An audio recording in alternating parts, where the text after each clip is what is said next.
Swayam Prabha. Digital India. Educated India.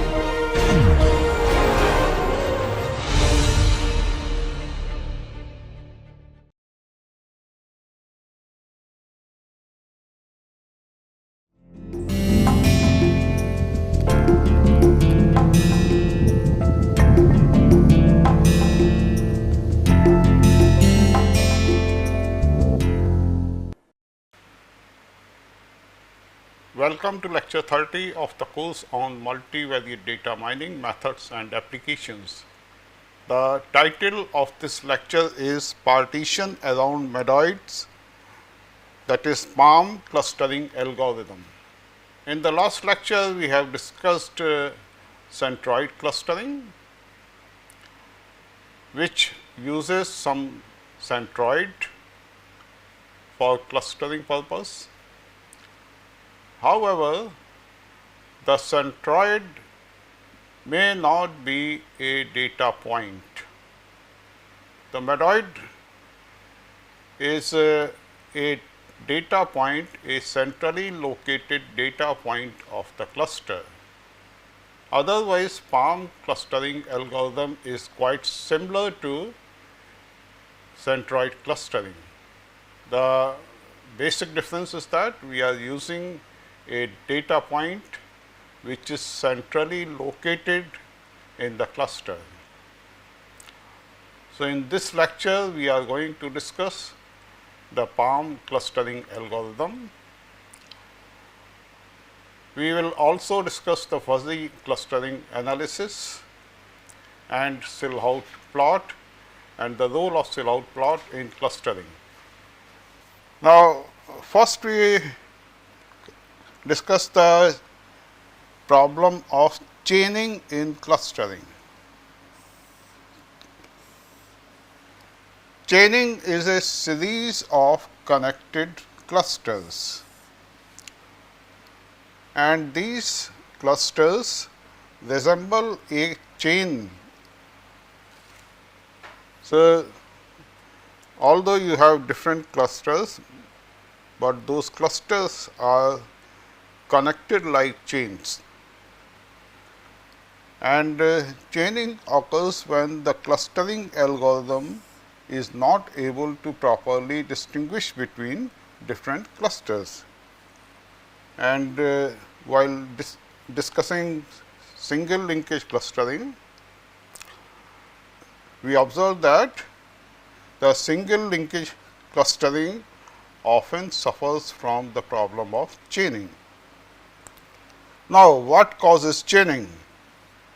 Say, the reason behind chaining may be the data points are densely packed, or if there is significant overlap between clusters. So, if different clusters have a significant overlap, or the data points are quite densely packed, then it becomes difficult to distinguish between different clusters, and you may face the problem of chaining. Then, inappropriate choice of number of clusters.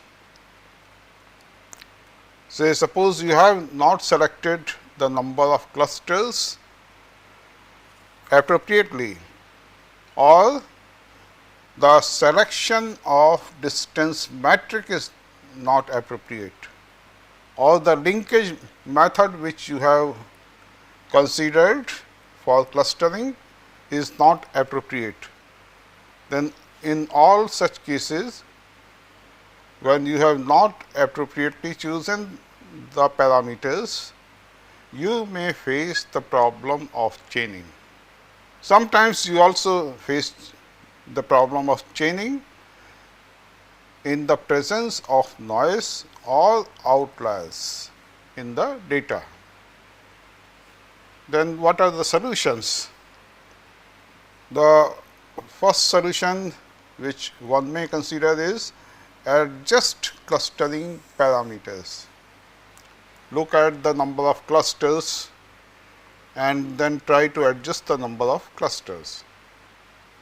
Or adjust the distance matrix, or you may use some other linkage clustering method. So, suppose you have used a particular linkage method and you are facing the problem of chaining, then you may try some other linkage method, or you may try some other distance matrix. The second solution one may look at is normalize or standardize the data. So, it may be possible that if you have not standardized or normalized the data before clustering, you may face the problem of chaining. Then remove outliers, because sometimes we also face the problem of chaining because of the presence of outliers. And one more option is we may apply dimensionality reduction techniques to simplify the data structure, and then we apply clustering technique, the clustering method, for the reduced dimensional data. So, once we reduce the dimension of the data, then we use this data for the clustering purpose. Then another option is we test different clustering algorithms, and then we select the clustering algorithm which best suits the data distribution and effectively separates clusters without chaining. So, one may try different clustering algorithms and then select the appropriate one. Now, we consider PAM clustering algorithm. Now, it is actually a modification of K Medoids or K mean clustering algorithm. Now, a Medoid is a most centrally located data point in the cluster, or whose average dissimilarity to all the objects is minimal. So, in a cluster, you try to find the data point, not the central value, the data point, whose average dissimilarity to all the objects is minimal, all the objects within the cluster. So, that data point is called Medoid. Unlike centroids, which may not necessarily be actual data points, say if you calculate the mean vector for a cluster, then most likely it may not be a data point of that cluster, but Medoids are always real data points in the data set. So, basically, if the number of clusters is capital K, then the algorithm searches for capital K representative objects or capital K Medoids among the items in the data set. So, this is your first step. You have to search for K representative objects or K Medoids. Now, we consider the algorithm for finding K Medoids and for the PAM clustering. So, your input is a proximity matrix, say D, which has the ijth element Dij,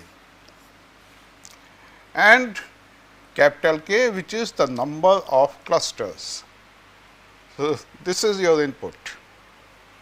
Then initially we assign the items randomly into K clusters, and after assigning the items to K clusters, locate the Medoid for each cluster.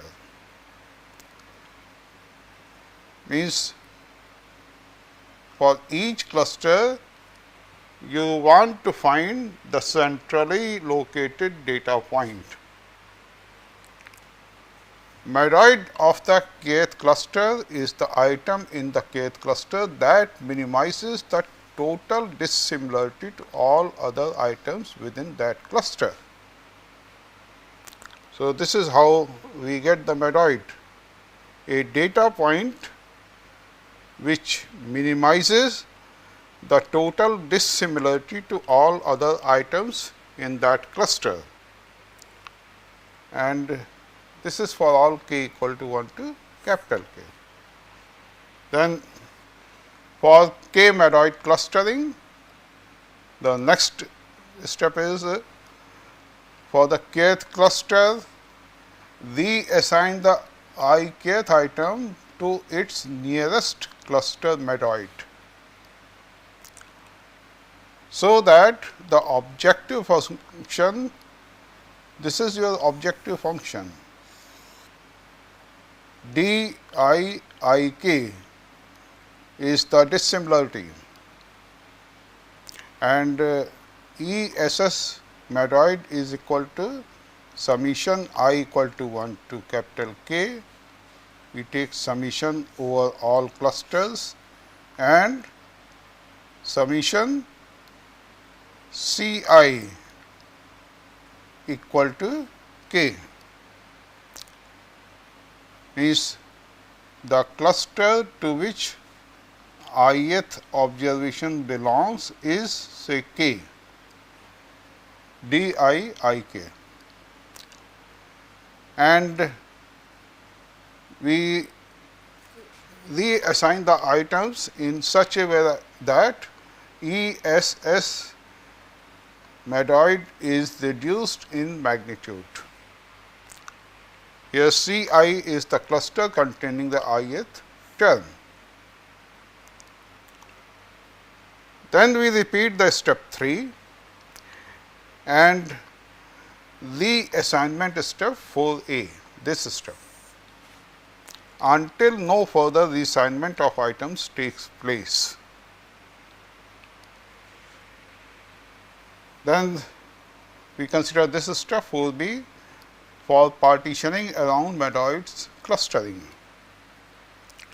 So, for each cluster, swap the Medoid with the non-Medoid item that gives the largest reduction in ESS Medoid.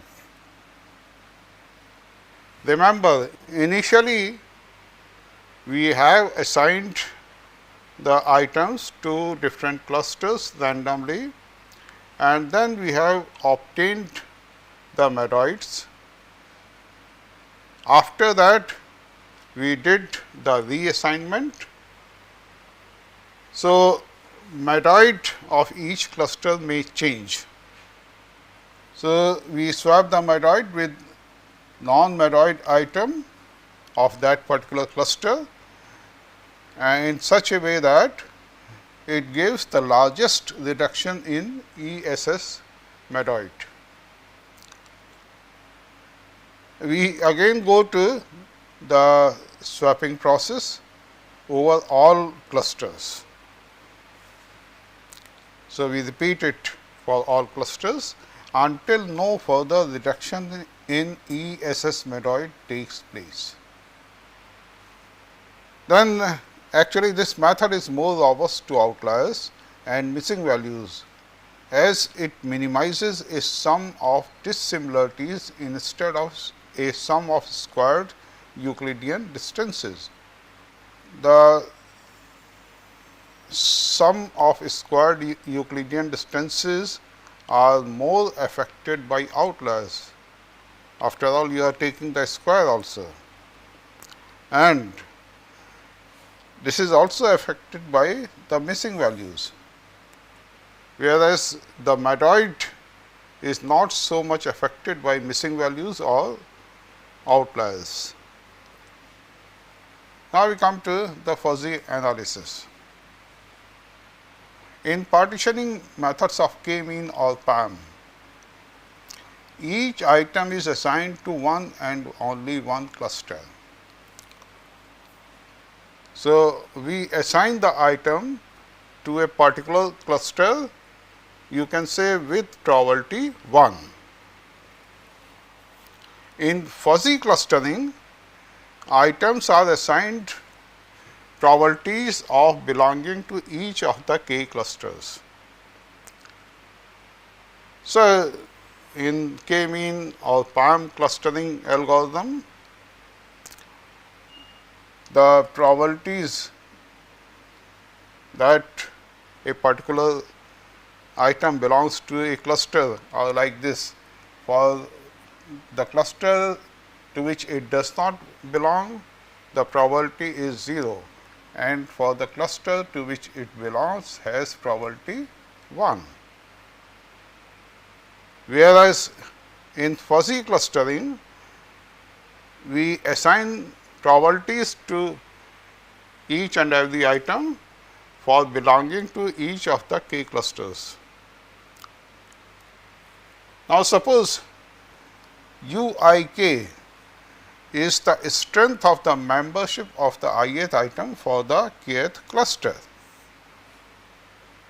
Then UIK is greater than or equal to 0 for all I and k, and summation k equal to 1 to capital K, UIK is equal to 1. So, this strength UIK is just like the probability.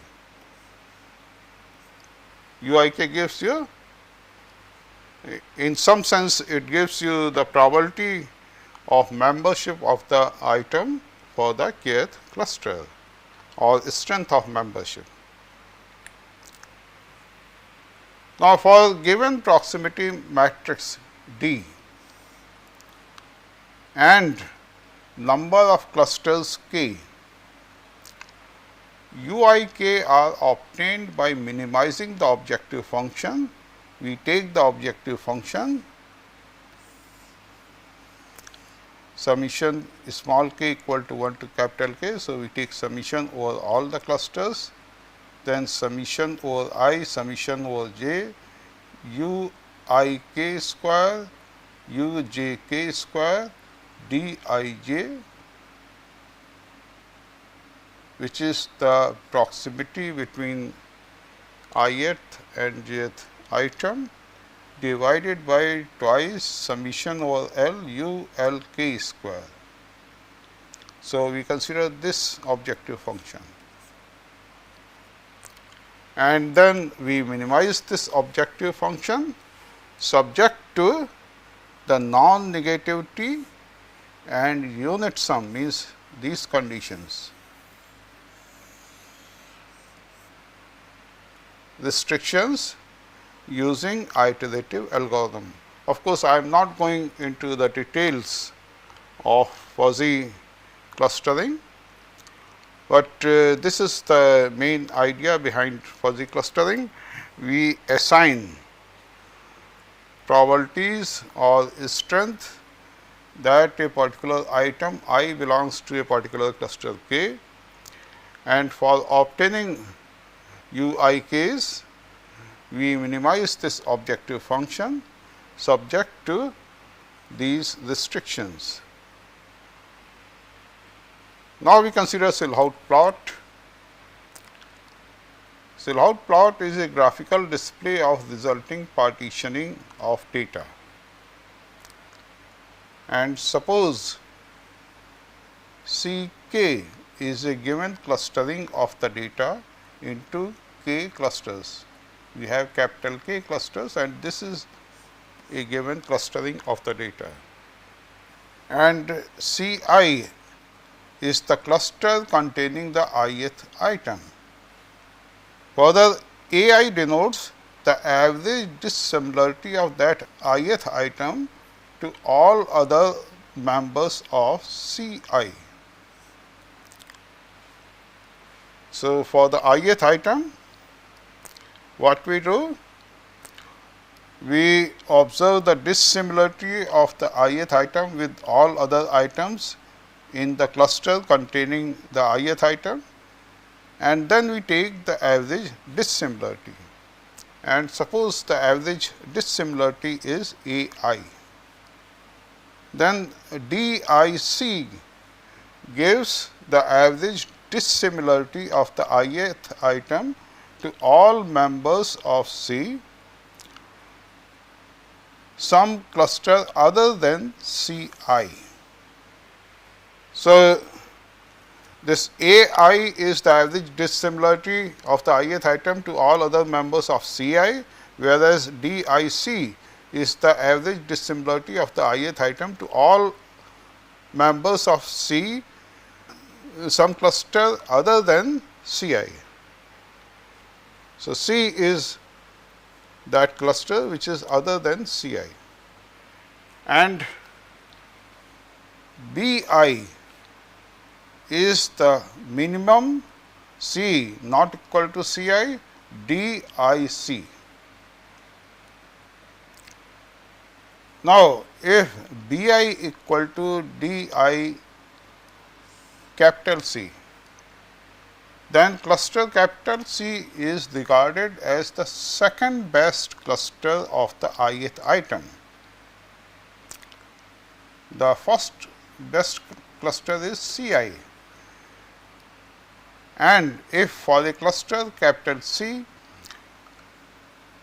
B I equal to D I C, where B I is the minimum of D I small c for small c not equal to C I, then obviously capital C is the second best choice or the second best cluster for the ith item, and this is called the neighbor of data point I.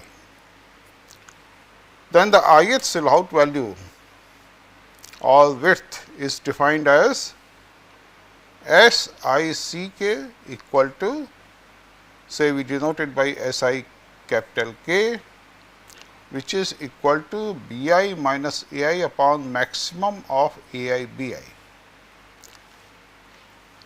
and obviously SIK lies between -1 and +1. So, we consider this silhouette value or width. Then a silhouette plot is a bar plot of all the SIKs after they are ranked in decreasing order. We rank all these SIKs in decreasing order, and then we have the bar plot of all the SIKs, where the length of the ith bar is SIK. Now, a large positive value of SIK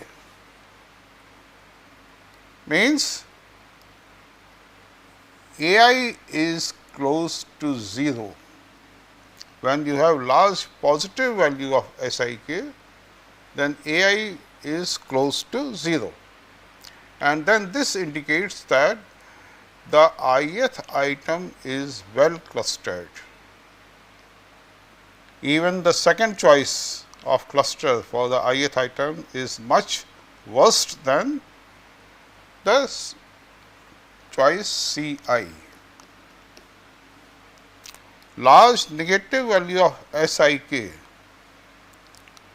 that is BI is approximately equal to 0, indicate poor clustering.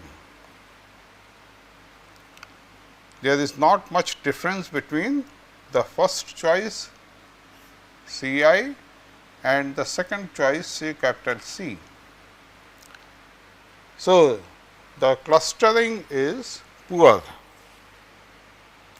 and SIK close to 0 means AI is approximately equal to BI. This indicates that the ith item lies between two clusters. It may go to any of the two clusters. So, it is somewhere near the boundary. Now, var D and var D2, these are two specific methods for calculating the distance between clusters in hierarchical clustering. In var D, the distance between clusters is calculated using the increase in the sum of square distances resulting from merging two clusters. When we merge two clusters, there is increase in the sum of square distances, and that increase in sum of square distances is used in calculating ward D. Now, this increase is actually known as the error sum of squares, ESS. And if we are using ward D, it generally produces more compact clusters. In ward D2, the distance between clusters is computed as the increase in the sum of squared distances divided by the total number of observations in the merged clusters. And these clusters, if we are using ward D2 criterion, then the clusters are easier to differentiate. Now, here is an example of wards clustering for Irish data set. We have used both ward T and ward D2 distances for the clustering purpose. So, we have taken Irish data set, which we have used earlier also, and then we have applied the wards clustering, and these are the dendrograms. This dendrogram we have used ward D distance, whereas in this dendrogram we have used ward D2 distance. You can easily observe that the clusters in this dendrogram are more compact, and the clusters in this dendrogram are easier to separate from each other just by looking at the dendrogram. Now, we consider this alternative visualization in which we have plotted the similarities and differences in the two-dimensional space. We have considered two components, sepal length and sepal width. So, on x axis we have taken sepal length, and on y axis we have taken sepal width. And we observe that the clustering has expressed 95.81% of the point variability. You can even try different combinations, say petal length, petal width, etc. And this is the assignment of clusters to data points. Now, the question is obtained grouping a valid representation of the cohesive clusters? So, for that purpose one can use bootstrapping. So, we randomly resample with replacement, and then we rerun the clustering algorithm to check stability of clusters. So, for checking the stability or instability of clusters, we have used bootstrapping, and this is the instability. Clusters 2, 3 and 4 are somewhat unstable. 2, 3 and 4. Clusters 1 and 5 are quite stable. Now, in k-mean clustering, you have to pre-specify the number of clusters, but in practice you may not have any idea about the exact number of clusters. So, how to specify the number of clusters? This is a big question. In that case, one may use criterion such as BIC or AIC or elbow method along with other plots to select appropriate number of clusters. And another option is to use this method, which uses covariance types. So, covariance matrix describes the geometry, say volume, shape, orientation of the clusters. So, you can make use of the covariance matrix. Then, for allowing the flexibility in clustering, following constraints are added to the covariance matrix. So, we add all these constraints one by one to the covariance matrix, then we obtain the covariance matrix. Volume constraint. In volume constraint, each cluster has approximately same number of observations. Shape constraint. In shape constraint, each cluster has approximately the same variance. So, we put this constraint. We put the constraint that each cluster has the same variance, that is, the distribution is spherical. If all the clusters have the same variance, then we say that the distribution for different clusters is spherical. Orientation. Orientation constraint is that each cluster is axis aligned. So, we put the constraint that each cluster is axis aligned, and then we find the covariance matrix. Now, various covariance parameters capture unique clustering structures in the data. Now, this table gives the parameterizations of the covariance matrix based on various combinations of the constraints which I have mentioned earlier. Say, suppose we put the constraint that the variances are spherical, volume equal, shape equal, and there is no constraint on orientation, then this is the identifier. Then family spherical, volume variable. So, we do not put the constraint of equal volume, shape equal, no constraint or orientation, then this is the identifier.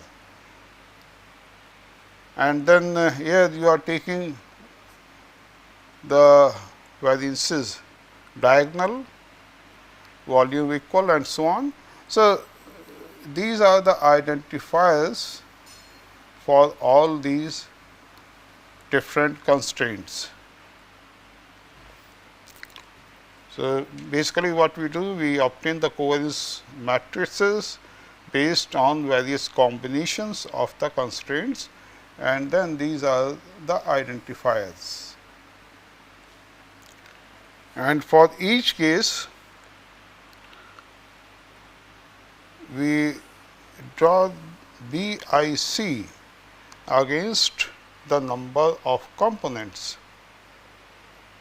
and from here you can easily select the appropriate number of clusters. It appears that the appropriate number of clusters is 3. After that, in majority of cases, the BIC starts decreasing, or for some of the criterion, it appears that the appropriate number of clusters is 5. So, one can try 3, 4, 5, all these cases. Then one may also use the uncertainty plot and density plots. in which the component assignment is made for each observation based on the largest probability. Then observations near the center indicate a small uncertainty, that is high probability. So, this is the information which you get from density plot or uncertainty plot. All the observations are concentrated near the center. Then there is a small uncertainty, or there is high probability that you have classified the observation into the correct cluster. So, high probability of being from that cluster. Observations far from the center indicate more uncertainty or low probability of being from that cluster. So, if the observations are more densely concentrated around the center, then you say that your clustering is quite good. Whereas, if the observations are not very densely concentrated around the center, then the observations which are far from the center indicate more uncertainty or low probability of being from that particular cluster. Now, this is the uncertainty plot. We have used sepal length, sepal width, petal length and petal width for the clustering purpose. And from this uncertainty plot, if a particular observation is near the center, then you can say that the observation has high probability of belonging to that cluster. But if an observation is far away from the center, although this observation belongs to this particular cluster, but still it has low probability or high uncertainty of belonging to this cluster. This is also density plot, and again from the density plot also you draw the same kind of inference.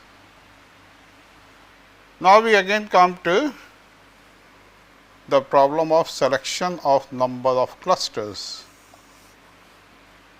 One can make use of within cluster sum of squares also for obtaining the number of clusters. Actually, total within cluster sum of squares or WSS is a measure of compactness of the clustering. So, we can use WSS for obtaining the number of clusters. The algorithm to define the optimal clusters is, first we compute clustering algorithm for different values of k. Say we select a few values of k. For example, we select k equal to 1, 2 up to 10 say, and then for each and every value of k, we apply the clustering algorithm and obtain the clusters.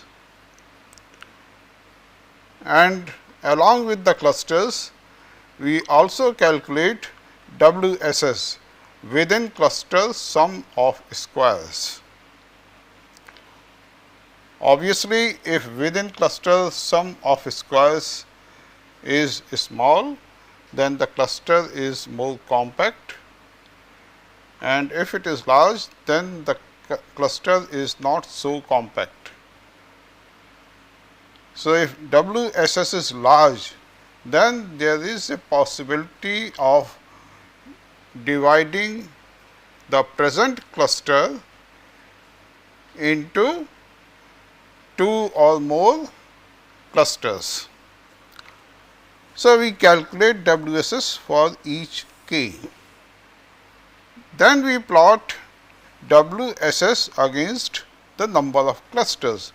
On x axis, we take the number of clusters, that is k, and on y axis we take WSS. And then we observe the plot and we look for the location of a band or knee in the plot. It is just like the ISCRI plot. In principal component analysis in the ISCRI plot also, to obtain the optimal number of principal components, we look at the band or knee in the plot. Similarly, here also we look for the band or knee of the plot, and this band or this knee is an indicator of appropriate number of clusters. For example, suppose on x axis we have taken different values of k, and on y axis we have taken WSS, and we obtain this plot. Then you may observe a knee at this point. So, you may take 4 clusters, or at the most you can go for 5 clusters up to this point. So, this plot helps you in selecting the number of clusters. Another option is to use average Silhouette method. Average Silhouette actually measures how well each object lies within its cluster, that is the quality of a clustering. And high average Silhouette width denotes good clustering. So, we compute the average Silhouette, and then how to compute the average Silhouette? We take the Silhouette of observations for a cluster, and then we take average. So, average Silhouette computes the average Silhouette of observations for the different values of k. You take different values of k, different number of clusters, and then for each cluster we consider Silhouette of each observation, and then ultimately we calculate the average Silhouette. Then optimal number of clusters k is one that maximizes the average Silhouette over a range of possible values for k. So, this is how we can make use of average Silhouette for obtaining optimal number of clusters. So, we have discussed several methods for selecting the optimal value of number of clusters, and in practice we can use a combination of these methods for selecting optimal k. And once we select an optimal value of number of clusters, then we can go for k-means algorithm or PAM algorithm or any other clustering algorithm. And then one should try a few values of capital K, few values of the number of clusters, and then compare the results to select an appropriate number of clusters. So, in this lecture we have discussed PAM clustering algorithm. Actually, the centroid based clustering algorithms like k-mean clustering are based on some centroid value, and usually the centroid value is not an observed data point. In PAM clustering algorithm, we use a Medoid. A Medoid is an observed data point belonging to a cluster which is centrally located. Otherwise, the two approaches are almost similar. So, we have discussed PAM algorithm for the clustering. Then we have also discussed fuzzy clustering analysis, in which the output is a uncertainty measure or probability that a particular item belongs to a particular cluster. So, instead of selecting a single cluster for a item, we get the probabilities that an item belongs to a particular cluster. We have also discussed some of the methods for selecting appropriate number of clusters.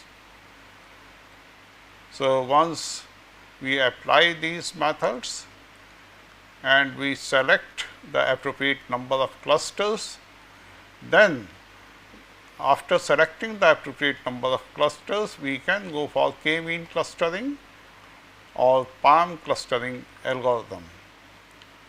So, I am going to stop here. Thank you.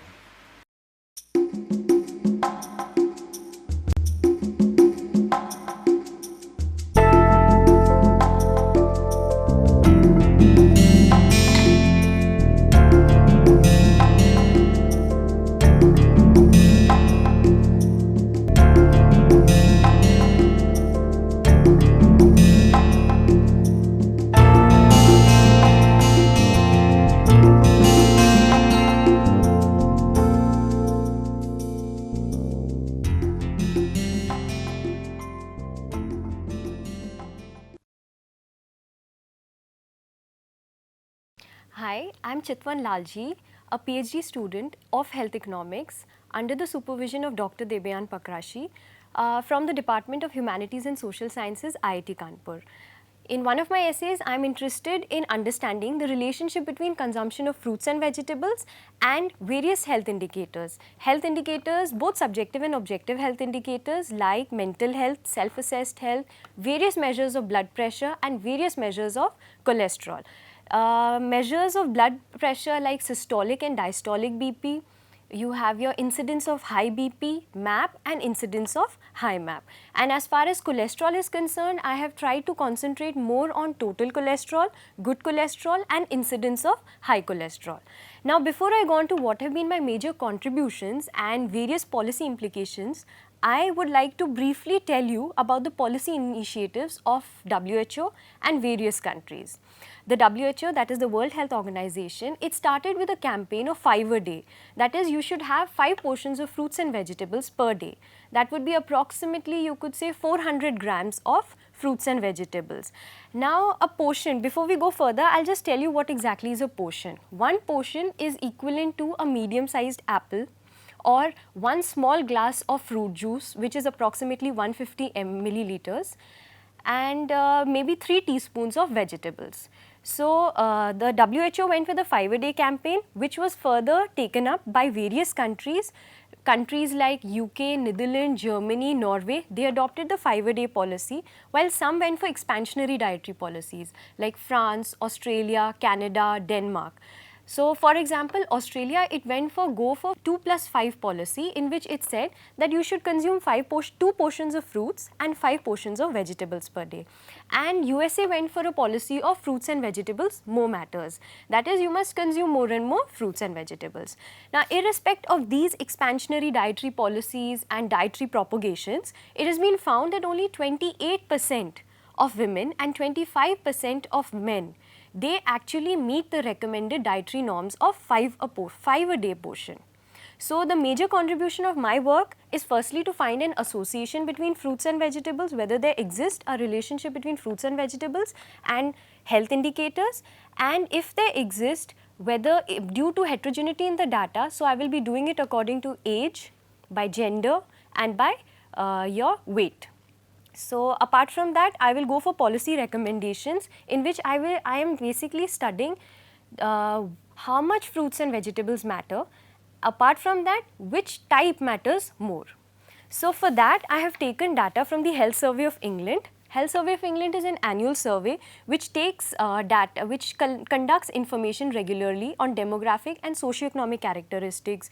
You have your lifestyle behaviors, like an individual smokes or doesn't smoke, alcohol consumption, you have your sedentary and physical activities, and you have various health indicators also which have been collected. Before I go on to what exactly is my research, I would like to concentrate more on fruits and vegetables, like what kind of questions were asked in the survey. Questions like, what kind of fresh fruit do you eat? Did you eat any dried fruit yesterday? Don't count dried fruits in cereals, cakes. Apart from that, for vegetables, they asked how many tablespoons of vegetables did you eat yesterday? So approximately after this whole survey was conducted, data was converted into portions of fruits, and like for example, 3 tablespoons of vegetables is equivalent to 1 portion. So data was converted and provided to the users, that is us, from the UK Data Health Survey. So the major contributions of my paper is that I found a strong negative association between intake of fruits and self-assessed health, then various measures of blood pressure like mean arterial pressure, high blood pressure, systolic and diastolic BP, and your total cholesterol. Apart from that, I have found a strong positive association between consumption of vegetables and good cholesterol.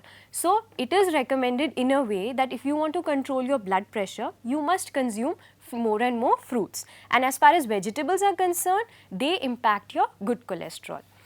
Apart from that, I went in for a falsification test. A falsification test is basically conducted to know whether the model that you have adopted and the conclusions that you are drawing are not spurious. So if a falsification test is done to know, in a way it is tested by seeing an indicator, a health indicator which is not being impacted by your consumption of fruits and vegetables, and then we see whether there is significant result or not. If there is no significant result, that means your model is good and your results are non-spurious. So what we did is, for falsification test, we took ear complaints and infectious diseases.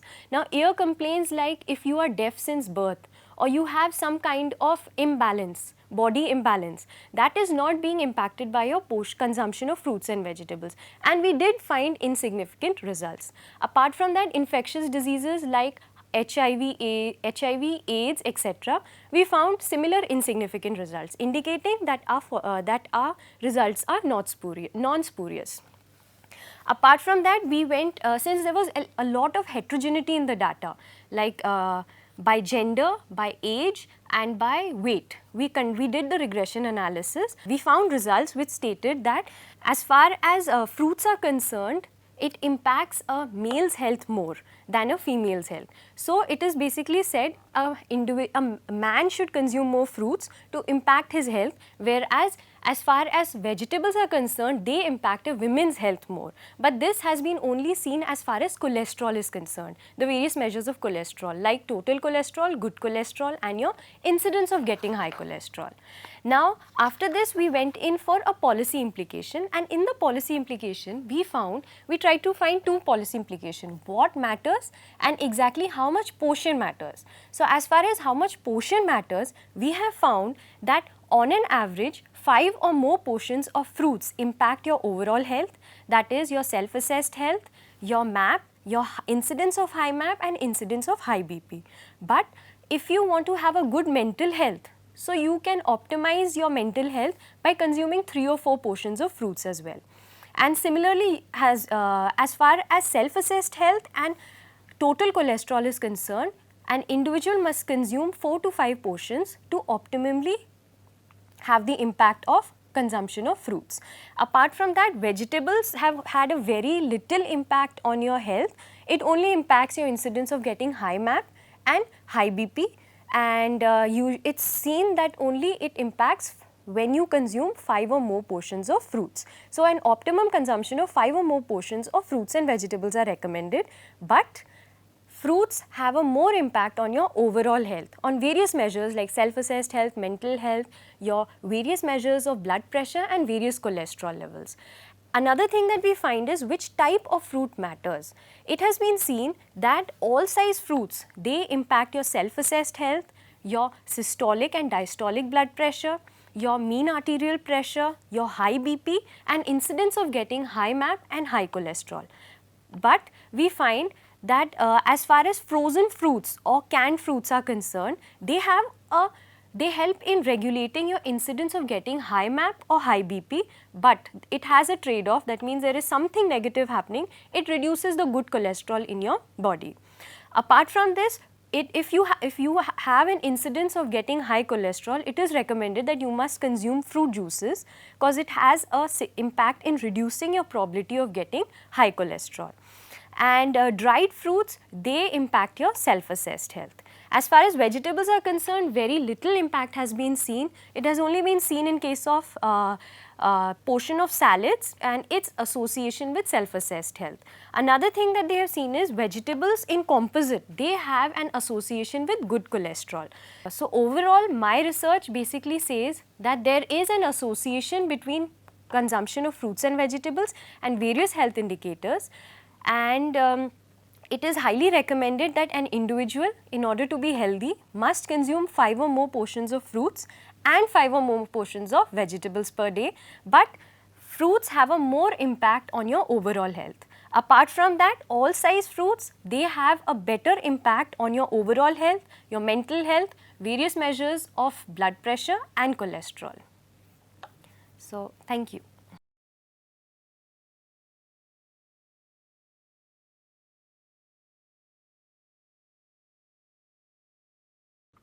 Hello and welcome to this piece of literary snippet. We usually know William Shakespeare as the most revered figure in the history of English literature. But we often tend to forget that he has also been one of the most hated figures in literature. And here I am not talking only about those boys and girls who have to memorize long sections from Macbeth or King Lear or Julius Caesar before they can go and sit for their school or college exams. But I am also talking about people who are themselves quite famous authors. Tolstoy, for instance, considered the writings of Shakespeare to be, and I quote, crude, immoral, vulgar, and senseless. George Bernard Shaw absolutely loathed Shakespeare, as he did Homer. But perhaps no other criticism about Shakespeare is more damaging than the one which says that Shakespeare is a marvelous storyteller, provided someone has told him the story earlier. Now, this piece of criticism is particularly damaging because it is true. None of Shakespeare's plays contain any original story whatsoever. They are all written using pre-existing materials, pre-existing stories. Now, does that diminish the stature of Shakespeare as a dramatist? Well, I'll leave that for you to decide. See you in the next episode of Literary Snippets.